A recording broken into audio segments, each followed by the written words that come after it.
Hello, I'm Richard with EV4U. In this video, we're going to discuss battery pack consideration. I'm talking about the traction pack, the battery pack that provides energy for the motor to propel you. Some of the considerations that we're going to discuss in this video are the size and weight distribution, chemistry of the cells, whether or not you make the battery pack from individual cells or modules, the voltage, current capacity, storage capacity, whether or not you use new or salvaged components. We'll talk about cell or module containment, placement of the cells or modules, monitoring and or managing the battery pack, wiring, range, charging, and safety. So let's get started. The size and weight of the battery pack will be basically limited by the vehicle choice, whether or not you have available space in the appropriate locations, and of course, payload capacity of the vehicle. And payload is the gross vehicle weight rating less the curb weight, or in this case would be the converted weight. When you have a vehicle that has a curb weight, which is the vehicle sitting at the curb with all its fluids, well, when you do a conversion, you're going to lose some of those fluids. You're not going to have as large of cooling system on a lot of vehicles. You're not going to have the exhaust system. You're not going to have the engine and the oil and all of that. So your curb weight will change, and it's what I would then call converted weight. What is the weight of the vehicle once it's been converted, and how much weight differential do you have between the gross vehicle weight rating and your converted weight to allow for batteries, because you still have to have a payload for passengers and any cargo. That's a consideration. Weight distribution, another important consideration, and an area I see that people don't take into enough consideration. It's important to at least replicate the stock vehicle as far as weight distribution goes. The front end of the vehicle does 80% of the braking. So you can't remove a bunch of weight from the front end and expect the vehicle to stop in the same distance it did before. So if you remove 600 pounds from over the front axle, you want to put 600 pounds back over the front axle. The car was originally, the suspension and brakes and everything were designed with that in mind. The other thing is cell chemistry. Cell chemistry is an important, in my mind, a very important consideration. And it not only dictates your cell voltage, that's dictated by the chemistry choice, and of course energy density, those things, but mainly for safety. Not all chemistries have the same level of safety, and so we'll talk a little more about that. And then whether or not you make it your battery pack from individual cells or modules, you're going to need to arrange the cells or modules to achieve the desired voltage and current requirements. And just, basically series setup, if you wire individual cells or individual modules in series, it increases the voltage, and wired in parallel increases the current capacity. And then a lot of, especially modules, they're prearranged. The module itself has a parallel, series parallel arrangement. And so depending on how you wire it, it's going to determine the voltage and the current. And you have the capacity. And by capacity, I'm talking about storage capacity. So the voltage and the current combined are what determine that storage capacity. Because capacity, watt hours, is the volts times the amp hours of the cells equals your watt hours. Or as more commonly expressed, kilowatt hours, which is thousands of watt hours. Now, like I just mentioned, if you use individual cells, you're going to wire them in either series or parallel, or series and parallel. And you're usually going to wire them in series, and sometimes series and parallel. Same way with module arrangement. You're going to arrange it to achieve those goals of the proper voltage range as well as your current capacities.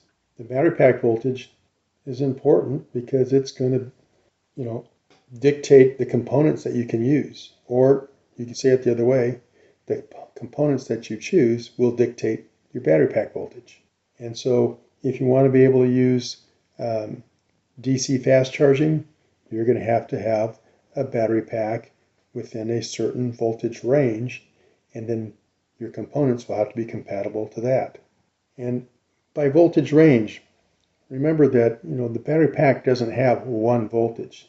You have a minimum voltage, which is the pack when it's fully discharged, and you have a maximum charge to voltage, and then you have the nominal voltage. When we're talking about battery pack current, we're talking about two things usually: the delivery capacity and the charge capacity.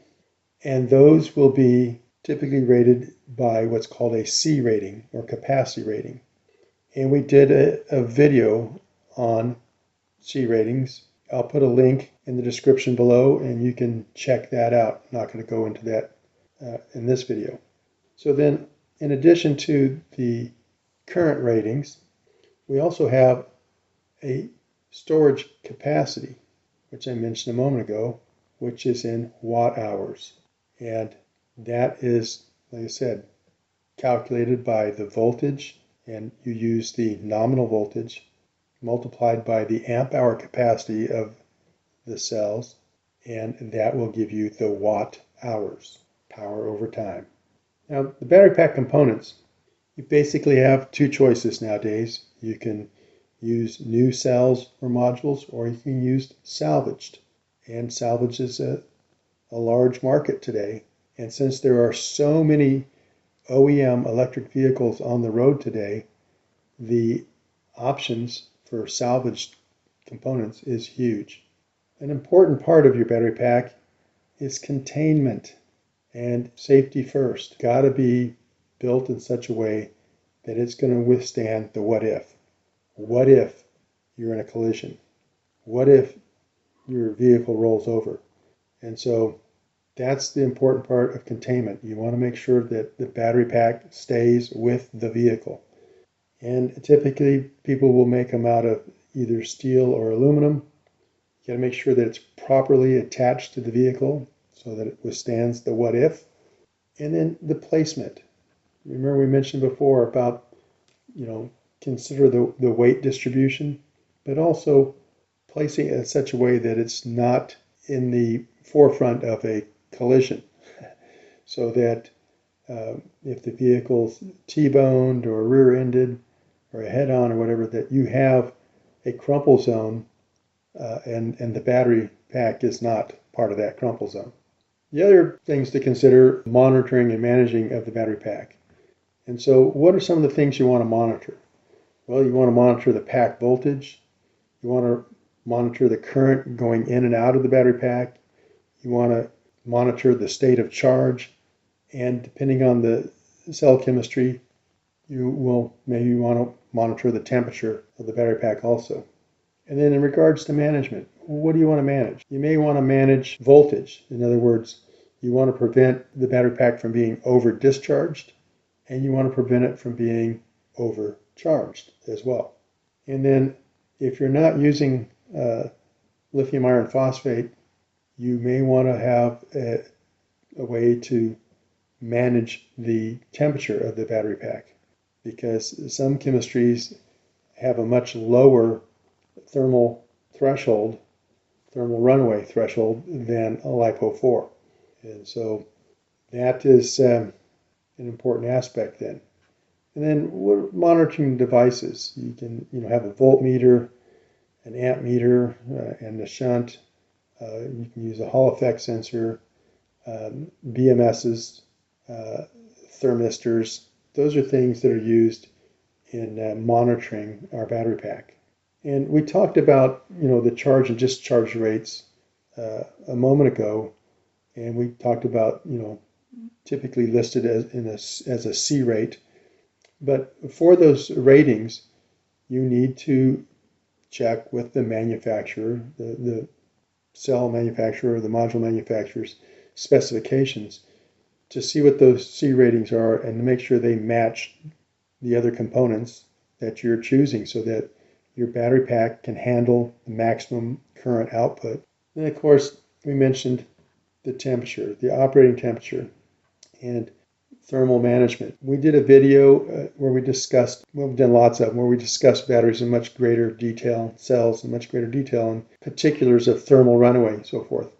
But just to kind of give you a big picture here, here's a few different chemistries and their thermal runaway thresholds. Lithium cobalt oxide has a thermal threshold of 302 degrees Fahrenheit. Lithium manganese cobalt oxide is 334 degrees. And then lithium iron phosphate has a thermal threshold of 512 degrees Fahrenheit. So you can see much higher than any of the others.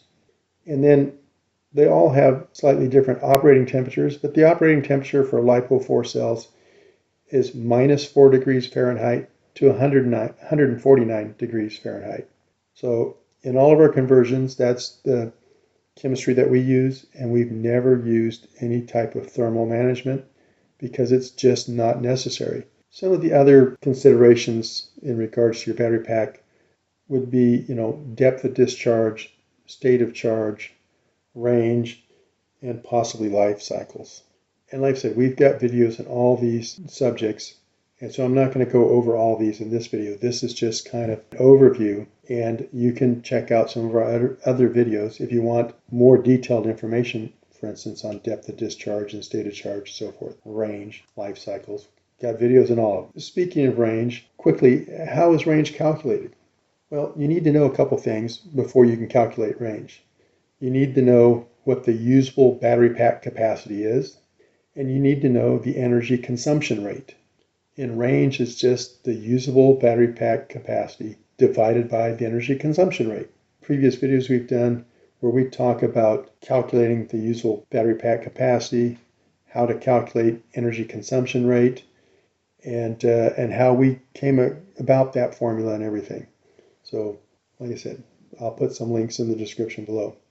Battery pack wiring, very important that you use the proper gauge of wire, that you use the correct connectors, that you route the wire correctly, that you use a disconnect switch on the positive side at least, and fuses. Fuses are your friend.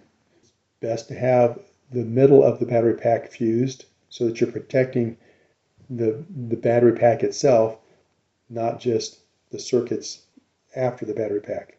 So you want to have all your circuits fused as well as the battery pack itself. And then the shunt goes on your negative, and you can use contactors on both positive and negative side. Talk a little bit more about those in a moment. Let's talk about what affects vehicle range. So what affects the range is going to be the vehicle you choose and its weight, its coefficient of drag, the rolling resistance.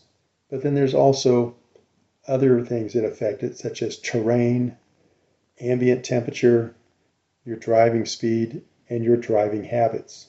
When it comes to charging the battery pack, you're going to have charge port and onboard charger. Those are typically items that are part of the conversion, part of the vehicle. And then you would need the external aspect of it, that being the EVSE, the electric vehicle supply equipment. But when it comes to the charging, you're going to have charge port will allow you to have level 1 and level 2 charging and possibly DC fast charging. And again, we've done videos on charging a battery pack and went into a lot of detail on level 1 charging, which is basically 110, 15 amps, level 2, which is 220, 30 amps, and then of course DC fast charging. And again, lots to be discussed when it comes to chargers, the size of the charger, and that all comes down to the charge time. So we have a rule of thumb that we use for determining the size of the charger, and it's based on the charge time. So depending on the size of the battery pack and our rule of thumb of how long we don't want the charge time to exceed certain limits, then that dictates the charger size. And like I said, you can check out previous videos. And then last but not least, a few things regarding safety. You have cell chemistry. That's a big impact on this cell's safety and the battery pack safety and your conversion's safety. And we talked briefly about a couple of different thermal thresholds, thermal runaway threshold temperatures, cell chemistry, very important consideration. And then the handling of the cells. Just an individual lithium iron phosphate cell with a nominal voltage of 3.3 volts, they have the potential to deliver thousands of amps for several minutes. Huge amount of potential. And so whatever you're using, it deserves to be treated with respect and consideration. So handle them appropriately. And then again, part of the safety is that weight consideration, your gross vehicle weight rating and payload, and then of course the placement, your weight distribution, and then the containment. Can't overstress some of these things. Batteries need to be securely contained, and then monitoring voltage, current, state of charge, temperature, ground fault. All these things are important to consider and to do. And then remember proper management of the battery pack so that you don't overcharge it, over discharge it, that type of thing. Remember, the ability to disconnect the battery pack from the rest of the vehicle using switches, contactors, fuses. All these things are extremely important, and you need to understand the big picture. And that's where our EV workshops come into play, where we don't just outline this, we go into detail on all these topics and give you that big picture understanding so you have a good grasp of all the principles and fundamentals when it comes to doing a conversion. Well, I hope you enjoyed this video. Like I said, check out some of the other ones that relate to this subject, and I hope to see you next time. Thanks for watching.